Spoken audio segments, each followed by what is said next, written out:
We're here to talk about tax, and ironically, it's an interesting topic, which is death tax, right? And so we're talking about, so what we're doing is that we're looking at various things surrounding when someone passes away.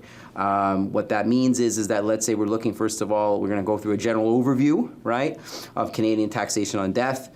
We're going to look at compliance requirements on death, and I've had a comment actually when people, you know, when I was preparing this course, we were preparing it. One of the persons said, "Manu, people are going to get bored. Your first 26 pages are lists, and they're going to look at this and say, Manu, where's the planning? Where's the planning?" Well, I go, we have to, before you get into some planning, right, which is going to be coming later on, you got to go over the compliance requirements, because that is kind of important. That is kind of cumbersome.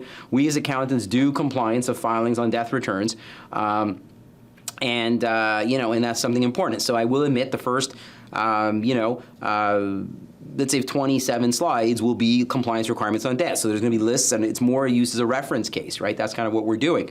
The other thing, then we're going to get into calculation of income, which is again going to be a little bit of a compliance thing of what gets into income, what doesn't get into income, pre-death, post-death, all that fun stuff. We then get into, in 49, starting 49, we get into more fun stuff, which I like, is the planning, the spousal rollovers, some tax deferral opportunities, estate planning, estate freezing. And then we go into a kind of like a case study, the Bundy family. I don't know if you guys remember Married with Children, right? Al Bundy, right? So we pretend that he passes on, right? Even though he will always immortally live on as one of the most politically incorrect guys ever to live, but that's another story. So we have a Bundy family case with scenarios as well, and then we have some questions, and my contact information again, should you have any further questions.